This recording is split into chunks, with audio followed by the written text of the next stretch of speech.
Hey everybody, I'm Tatiana. Welcome back to Lux Biz. Today I have the privilege of having Charity DeVries here with me.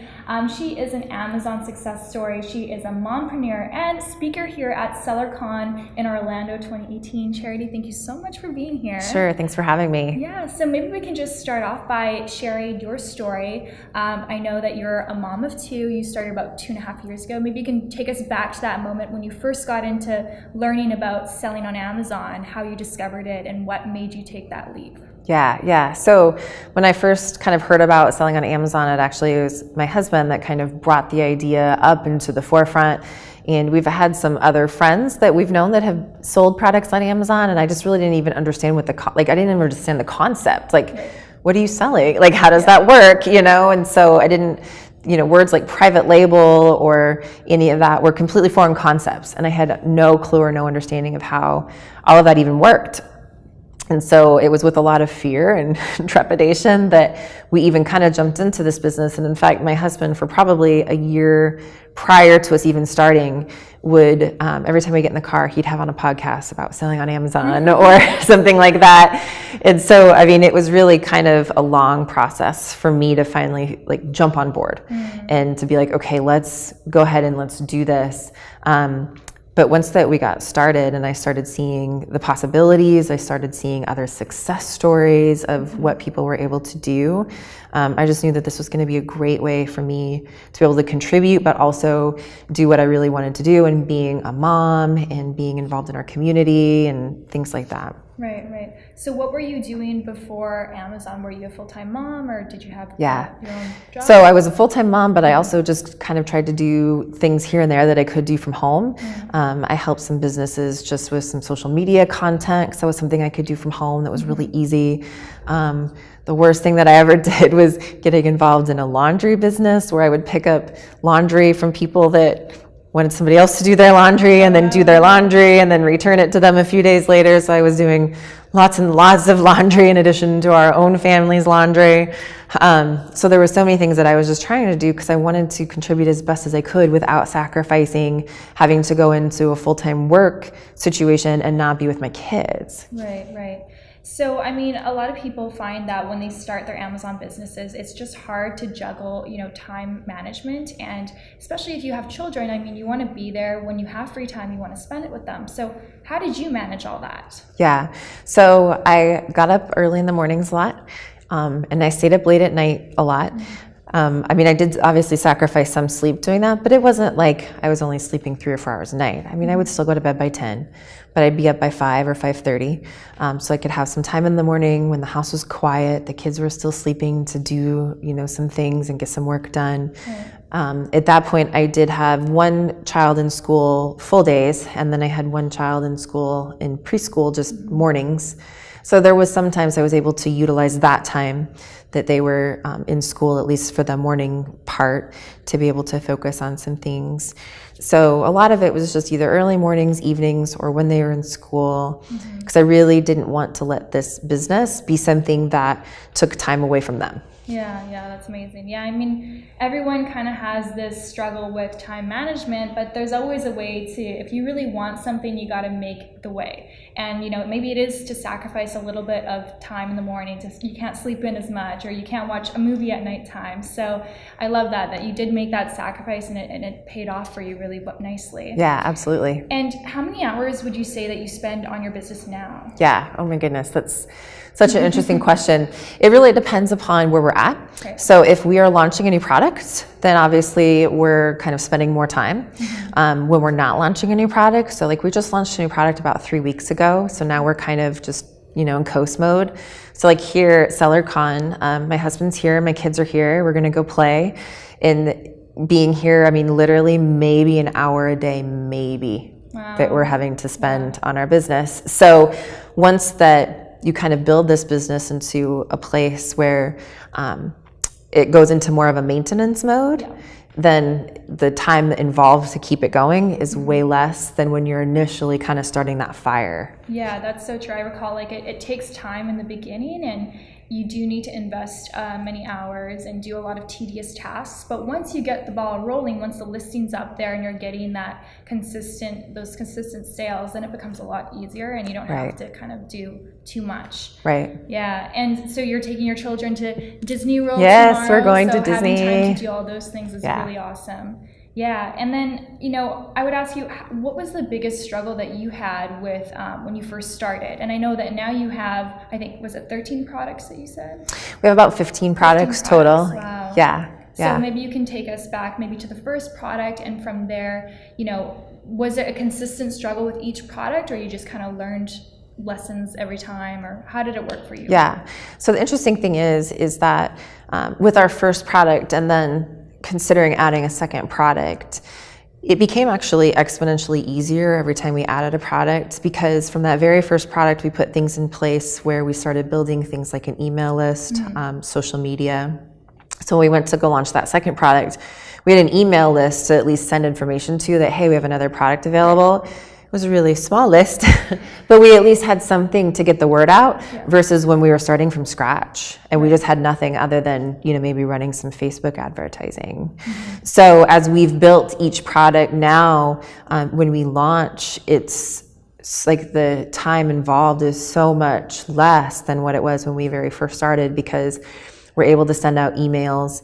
Our email list now is so large, we can't actually send to it all at once, or else we would kind of get too many sales at once, which it is a good problem to have. And so, you want those consistent sales over time. And so we have to just send it out in segments where we, send the list to the first group and then the next, and then we segment it about 5 times to be able to get the consistent sales that we want over that time period. Right. So it's gotten exponentially easier every time we've added products. Yeah, and I know that, when people sell a product on Amazon, you are very limited with communication that you can have with your customer. You can basically just email them within the Amazon Seller Central platform. Amazon doesn't want to give you their email because it's their customer and they don't want you to take their customers. So you talk a lot about branding. Your speech today was about branding. So maybe you can share why that is important and how you started to funnel people into an email list, because some people have no idea how to take people from Amazon and bring them to an email list. Yeah. So one of the strategies that we've used to build our email list is just with having a product insert, encouraging people to register their product. We actually give people a lifetime warranty on their product if they register it with us. So for us, it would be much better to even have to replace that product at no cost to the customer, to be able to get that email list and bring that customer over to make that customer truly our customer. And so that's one way that we've kind of built our email list.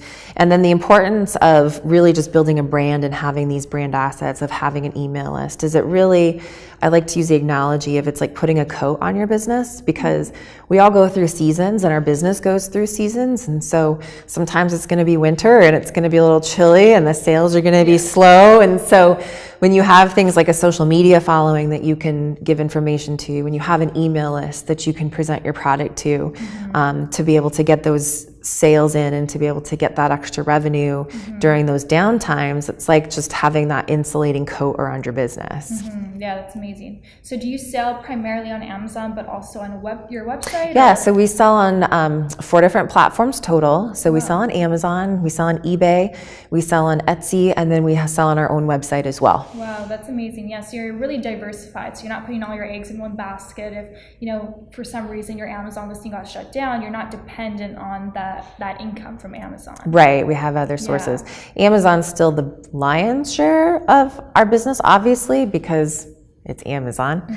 But we do have other options, we have other sources, not just Amazon. Right. So at what point did you know that, okay, it's time to move on to a different platform? Was it a certain number? That's a great question, and that's a question that we kind of answer for a lot of people because it's a very common question. So what we tell people is consider moving off of Amazon once that you are selling very well on Amazon. And how do we define very well? What that really means is you're on page 1 for the keywords that you really need to be ranking for. And when you're in that position and you've been able to maintain that rank, you're not bouncing back and forth, or one day you're on page 1, then one day you're on page 3. But once that you're like in that place where you want to be and it's very, very consistent, then it's time to look at expanding. Right. And then you said you have 15 products. Are they all within the same niche? They are within the same niche. They are under the same brand umbrella. Okay. So because of that, again, we're catering to the same customer base. And so that's what's really good being able to help us is every time we come out with a new product, we know it's a product that our tribe's going to love because it's in that particular niche. And so we also built a reputation for quality. So when our tribe knows, hey, they have a new product, they know it's something they're going to love. It's something that's going to be quality and not just another widget. Right. And then when you're picking your products, are you just following the ASM criteria, or what are your key attributes for a great product? Yeah. So when we first did, yes, we followed the ASM criteria because we just wanted to really be in that safe zone, right? As we started adding products, we went outside of that a little bit because we knew that we have an email list, we have social media, like we have other ways to market this than just what is on Amazon. But one thing we still always look for is we look for demand, right? You can't go create demand when there's not demand for something, or come up with some kind of new product and then try to make people understand what it does or how it works. So we always still look for products that there's a demand for. We don't try to reinvent the wheel, but what we really try to do is maybe take a product that there's demand for, and then we look at how can we make this better? And then we work with our suppliers to make modifications to where then ours really is the one to have. Right, yeah, that's awesome. I did the same thing actually with my product. I first found it because it was something that was essential, it was something I was using. I private labeled it, and every month I started kind of making improvements, and now it's very unique and specialized and all that. Yeah. So do you have any advice for any kind of new Amazon sellers, anyone who's just starting out, any pieces of advice for them? Yeah. So basically, I guess what I would really say is to just keep moving forward, to take action every day. You are going to run into situations that are discouraging. I mean, I remember the very first 1-star review we received. It was hard to not just like take that personal and be like, my life is over. But to not let those things that would feel discouraging actually be discouraging to where it knocks you down. But to just keep moving forward. Product selection, so many times I see people get so stuck there, and I'm like, just keep moving forward. Just, pick something, and as long as it fits the criteria, move forward with that thing. So just don't get stuck. Yeah, that's great advice. I guess my last question for you is just, maybe you can share with everyone, how did, taking ASM, the course, or maybe just selling online in general and being an entrepreneur, how did that change your life? And how's your life different than 2.5 years ago? Wow, that's amazing. I mean, just when I look back and I think about, like, my life's completely different. I mean, obviously I'm not doing laundry for other people. Yeah, you're a speaker here at this event. And so I was on stage today speaking. My husband and I shared the stage yesterday to be on a panel talking about just partnerships and how do you operate your business in a partnership situation. One of our biggest goals that we had when we kind of even just first started this business is we wanted to buy a motorhome because we wanted to be able to travel in the summers with our kids, because being an entrepreneur meant location freedom, as well as time freedom. And you can get an internet connection anywhere. So that was one of the things we wanted to do, was be able to make memories with our kids while they're still young and before that they turn into teenagers and mom and dad aren't cool anymore. And so we were able to make that happen. And last summer we did a little bit of traveling. We bought our motorhome midsummer. And so this summer we'll be pretty much just gone all summer long, but we'll be able to still work. But the time freedom and the location freedom was something that we would have never had, and that we didn't have when we started 2.5 years ago. Yeah, so it gave you the ability to create memories and spend quality time with family, which is so valuable. Absolutely. Charity, thank you so much. I really appreciate you being here. And you've added tremendous value to our audience today. And thank you guys for watching. And if you have any questions, feel free to comment down below and we will get back to you. Awesome. Awesome. Cool. Thank you. Yeah, thank you. Really inspiring. I think it's good for people to hear that. People are very... Hey guys, thanks so much for watching, and if you want to get started with your Amazon FBA business today, then I'm going to send you some free video training, just so you get a better understanding of how this whole process works, more of a step-by-step, in-depth guide, so that you can also enjoy this abundant internet lifestyle. So to gain access, all you got to do is go to luxhealth.com/onlinebiz, enter your name and your email address and subscribe, and immediately I'm going to send you your first training. But if you don't get that email right away, sometimes it goes to the spam folder. Sometimes you have to opt into the mailing list, so just be aware of that.